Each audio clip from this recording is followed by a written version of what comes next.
দেখছিলি ঈশা ঈশা পরিবহন ওই যে মাইন্দা গাড়িটা যে কিনছিল ভাঙ্গা পিসের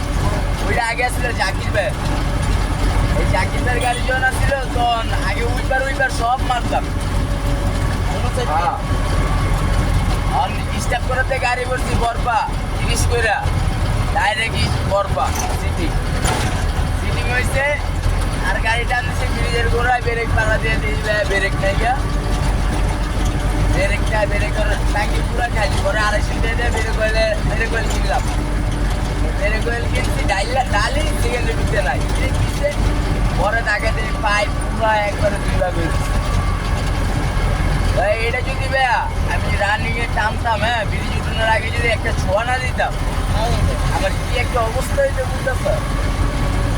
যে বিপদে পড়ে এই বুঝে ভাই এ পরে না কত ধরনের কথা কয়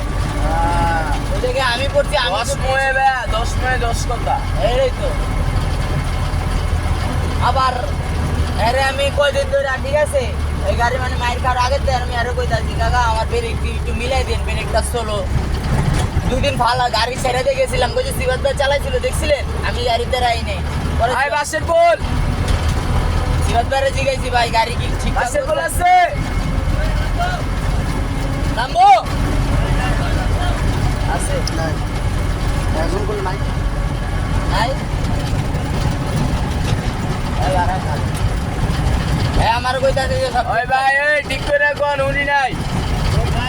তারা নাই নাই আমার কইলে কয় সব ঠিকঠাক আছে তারপর আবার গাড়িটা ধরলাম আর 2 দিন পরে এই ঘটনা 2 দিন পরে 3 দিন পরে শুক্রবার এই ঘটনা 5 সিঙ্গেল গেলাম পরে নিচে দিয়ে খাইলা গেছি আর যাই আবার গেলাম 3 সিঙ্গেলে যেরকম ঢুকলো 4 সিঙ্গেলে আমার পিছে আরিফ ভাই আসছিল আরিফ ভাই পুরো সিঙ্গা দেখতে গাড়ি জমানোর কত চেষ্টা করছে এই মুড়া যাতে এই মুড়া লয়ে বলছি এই মুড়া যাতে এই মুড়া লয়ে বলছি ঠিক আছে মন আমি গিয়ার জমাইতে গেলে যে রিস্ক গেলা সব জায়গা মায়াজনক হাই রোডে মারতালি না হাই রোডে মারলে একটা কথা ছিল এই জায়গায় মারলি কেমনি রে বাবা আমার আমি কি রে হাই একটা কথা কি জানেন ভাই এটা হলো হাওয়া এটা হাওয়া এই যে এই সব কিছু ঠিক আছে এই একবার হাওয়া তুই এই পাইটি বটতলা বামুল আমার ওকে হাওয়ার গাড়ি ইয়াত মারতি হাই রোডে মারতি তাইলে কই বুঝতাম যে ব্রেক ফেলেছে মাইরা দিত নিচে মারছিস কেমনি ব্রেক ফেল হইলে উপরে নিচে আছে বা উঠতে তুই উড়া দিতে না টাঙ্কির গলায় তো খুব জোর মারে উড়েন না ভাই হ্যাঁ আমার কি কাকা উঠতে উঠে দিলি না গাড়ি আরে বাবা আমি তো পাড়াই দিলাম উঠায়া দাঁড়া নাম পাচ্ছি এই জায়গায় আমি আপনার গাড়ি উড়াম কেমনি আর আমি যে আইলের লোক নিজাম গাড়িটা গাইবো পড়লি এটা যাত্রীও থাকবো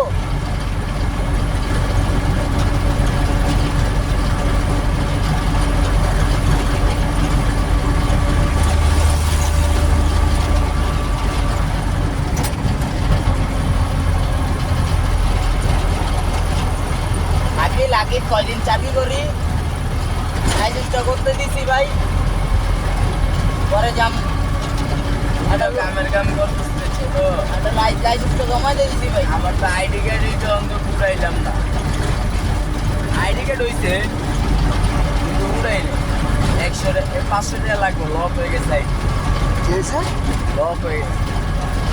ওই যে কম্পিউটার দোকানে গেছিলাম না হইলো আপনার নতুন আমি তো জানি না ভাই এই আমি একটা পাঠিয়ে দিছি